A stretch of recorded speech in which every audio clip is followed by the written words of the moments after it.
কেউ আছো ঘরে? আমাকে একটু সাহায্য করবে? আমাকে একটু আশ্রয় দাও, আমি খুব অসহায়।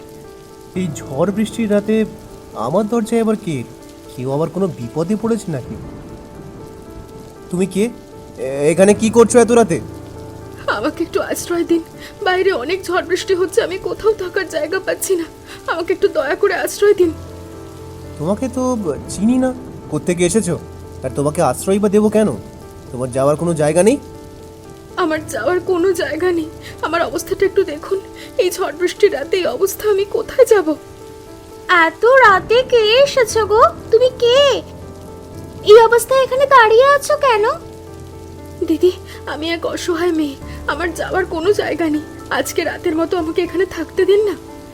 না না, এখানে থাকতে দেওয়া যাবে না। তুমি কোত্থেকে এসেছো জানি না, আবার আশ্রয় দিলে কোনো বিপদে পড়ে যায় যদি। না না, বিশ্বাস করুন, কোনো বিপদে পড়বেন না, এই পৃথিবীতে আমার আর কেউ নেই। আহারে, তোমার বুঝি খুব কষ্ট হচ্ছে? তুমি বারণ করছো কেন? মেয়েটাকে একটু সাহায্য করলে এমন কি ক্ষতি হবে? তুমি বুঝতে পারছো না, পরে আবার কোনো বিপদ ঘটে গেলে ঝামেলায় পড়বো আমরা। ঝামেলায় পড়লে পড়বো, আগেই মেয়েটার জীবন তো বাঁচাতে হবে। এসো এসো, তুমি ঘরে এসো, তোমাকে আমি শুকনো জামা কাপড় দিচ্ছি, তুমি জামা কাপড়টা বদলে নাও। বলো বলো, আজকে কি বাজার আনবো? আজকে আমাদের ঘরে অতিথি এসেছে, একটু ভালো বাজার তো করতেই হবে। ভালো বাজার তো করতে চাই, কিন্তু ঘরে চাল ডাল তেল কিচ্ছু নেই, সবকিছু তো আনতে হবে। সে কি, তাহলে তো ভালো মন্দ কিছুই আনতেই পারবো না। চাল ডাল তেলেই তো সব টাকা হয়ে যাবে। আপনারা আমাকে নিয়ে ভাববেন না, আমি কোনো অতিথি নই, আমি হলাম আশ্রিতা। আপনারা যা দেবেন আমি তাতেই খুশি। নিজেকে আশ্রিতা বলছো কেন? তুমি তো আমাদের বাড়ির অতিথি। আমরা গরিব বলে আমাদের বাড়িতে তেমন কোনো অতিথিই আসে না। তাতে কি হয়েছে? আপনারা যা খাবেন আমি তাই খাবো, ভালো মতো খাওয়ানোর ইচ্ছে হলে কত সময় পড়ে আছে। তা অবশ্য ঠিক, কিন্তু আজকে তোমার প্রথম দিন, একটু ভালো মন্দ তো খেতেই হয়। ওগো তুমি যাও, পারলে একটু মাছ মাংস নিয়ে এসো বাজার থেকে। বড় মাছ আনতে পারবো কিনা জানি না, তবে মাছ আনার চেষ্টা করব, ওই দিয়েই চালিও নাও। ঠিক আছে, সেটা আমি চালিয়ে নিতে পারবো। তুমি এখন যাও আর তাড়াতাড়ি ফিরে এসো। এই অবস্থায় মেয়েটা না খেয়ে বেশিক্ষণ থাকতেও পারবে না। বাবা গো বাবা, আজকে এত দেরি করে জল নিতে এলে যে? বাড়িতে কোনো বিশেষ কাজ ছিল নাকি? হ্যাঁ কাকিমা, বাড়িতে একটু কাজ ছিল, সেই জন্যই জল নিতে দেরি হলো। আসার সময় দেখলাম তোমার বাড়িতে একটা গর্ভবতী মেয়ে হাঁটা চলা করছে। মেয়েটা কেউ হয় নাকি দুঃসম্পর্কের আত্মীয়া? আমাদের আত্মীয় নয়, দুঃসম্পর্কের আত্মীয় নয়। গত রাতে ঝড় বৃষ্টিতে মেয়েটা আমাদের ঘরে আশ্রয় নিয়েছে। হায় সর্বনাশ, এ কি করলে তুমি? না জেনে শুনে একটা মেয়েকে আশ্রয় দিলে, এরপর যদি চুরি টুরি করে সব পালায়? চুরি করে নিয়ে পালাবে কেন? মেয়েটা খুব ভালো, তার উপর আবার গর্ভবতী। এই অবস্থায় চুরিচামাটি করতে মানুষ অবশ্যই স্বাচ্ছন্দ্য বোধ করে না। তোমার কথা মিথ্যে নয়, তবে আমি ভাবছি অন্য কথা। এই যে তুমি আশ্রয় দিলে, মেয়েটা তো অল্প বয়সী, ঘরে তো আবার তোমার স্বামী আছে। স্বামী আছে তো কি হয়েছে? সবকিছু কি মুখে বলতে হয়? একটু বুঝতে পারো না? এমনিতেই জামানা ভালো নয়, পরে দেখো আশ্রিতা হয়ে ঢুকে আবার সতীন হয়ে না বেরোয়। এমন হবে না আশা করি, কারণ মেয়েটা খুব ভালো আর চরিত্রও ভালো। চরিত্র ভালো হলে গর্ভবতী অবস্থায় স্বামী সংসার রেখে এভাবে পথে পথে ঘুরছে কেন? কোনো জায়গায় এখন আকাম কুকাম করে এসেছে, সেটা দেখো। কারোর বিষয় কিছু না জেনে আন্দাজে তো কিছু কথা বলা যায় না। সবকিছু যেন ভালো হয় সেটাই আশা করি। আরে রমেশ যে, আমি তো তোমাকেই খুঁজছি, তোমার সাথে কথা বলার জন্য তোমাদের বাড়িতেই যাব ভাবছিলাম। কেন কাকিমা, কি বিশেষ কিছু হয়েছে নাকি? বিশেষ কিছু তো অবশ্যই আছে। শুনলাম তুমি নাকি কোন মেয়েকে ঘরে এনে উঠিয়েছো, মেয়েটা নাকি আবার গর্ভবতী। আমি ঘরে উঠাতে যাব কেন? আমাদের বাড়িতে গত রাতে মেয়েটা আশ্রয় নিয়েছে, আমার বউ আশ্রয় দিল, আমি তো বারণ করেছিলাম। ও সব সাজানো গোছানো নাটক আর কতজনকে বোঝাবে বলো? গ্রামের সবাই এখন জেনে গেছে তুমি একটা মেয়েকে ভাগিয়ে এনেছো। আশ্চর্য, আমি কেন ভাগিয়ে আনতে যাব?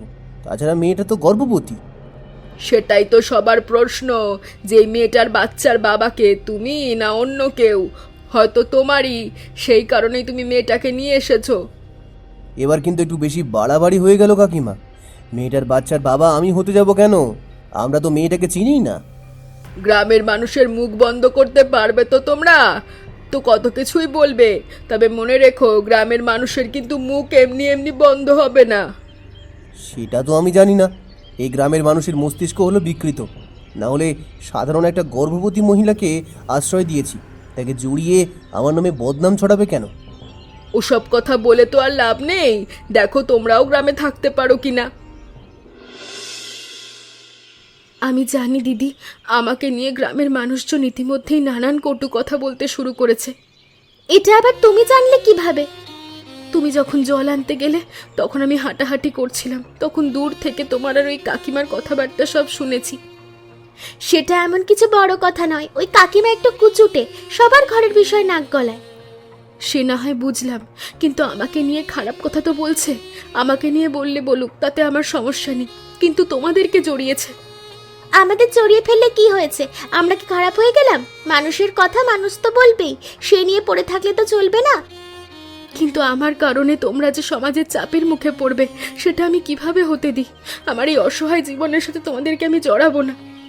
তোমার থেকে এসব কথা আমি শুনতে চাইনি। শুনতে না চাইলেও তোমাকে শুনতে হবে। আমি আর তোমাদের বাড়িতে থাকবো না, আমি আজ বিকেলেই চলে যাব। তোমার শরীর এখন ভালো নয়, তাই তোমাকে আমি বিকেলে কোনোভাবেই যেতে দেব না। আগে শরীর ভালো হবে, তারপর অন্য চিন্তা। কিন্তু দিদি, এটা তো ঠিক নয়, বলো। এই অবস্থায় তোমাকে বাড়ি থেকে চলে যেতে বলাটাও আমার ঠিক নয়, বুঝলে? তুমি এখন চুপচাপ আমাকে একটু রান্নার সাহায্য করো।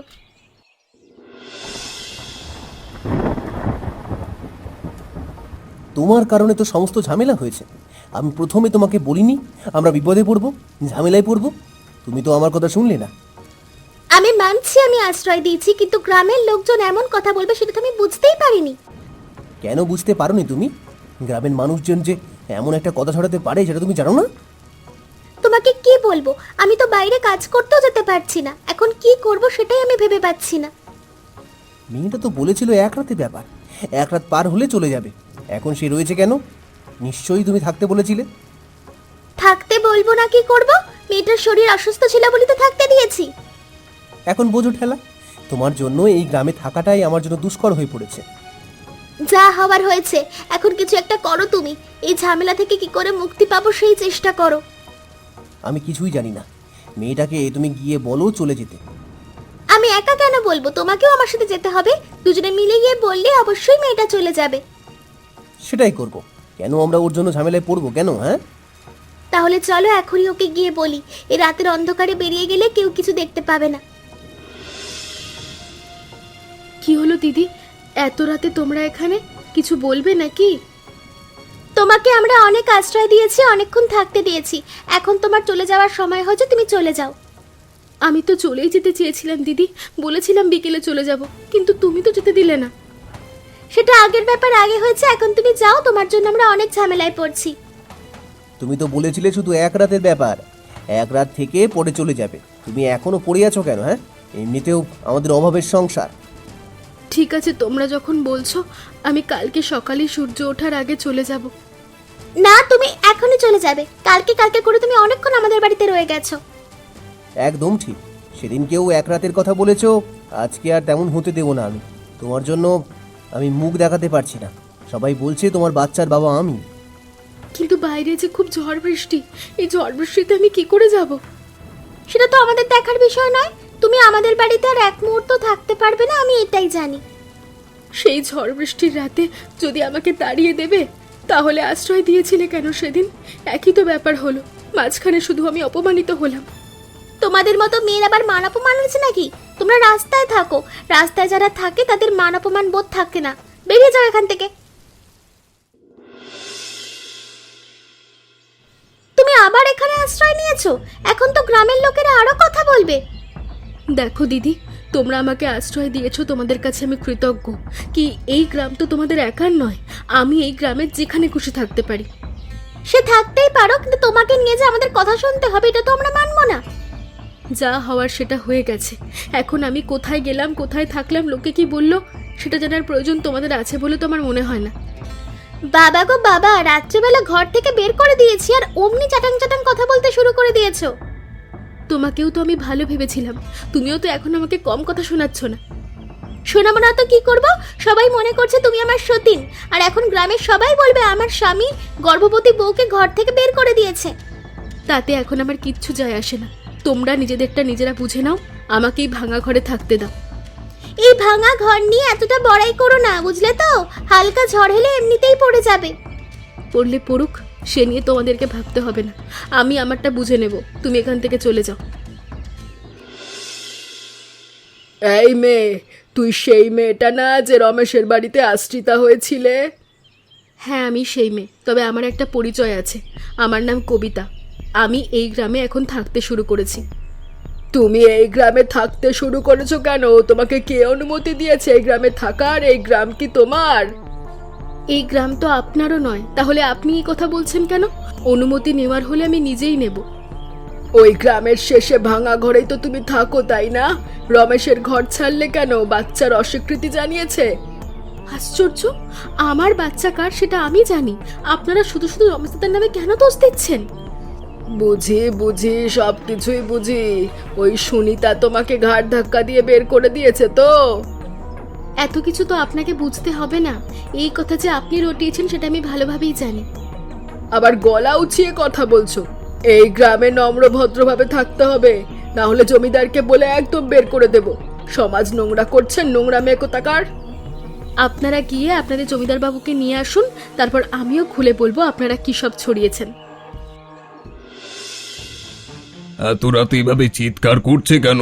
কোনো বিপদ আপদ হলো নাকি? গিয়ে কি একবার দেখবো নাকি? এত রাতে ঢোকাটাও তো ঠিক হবে না।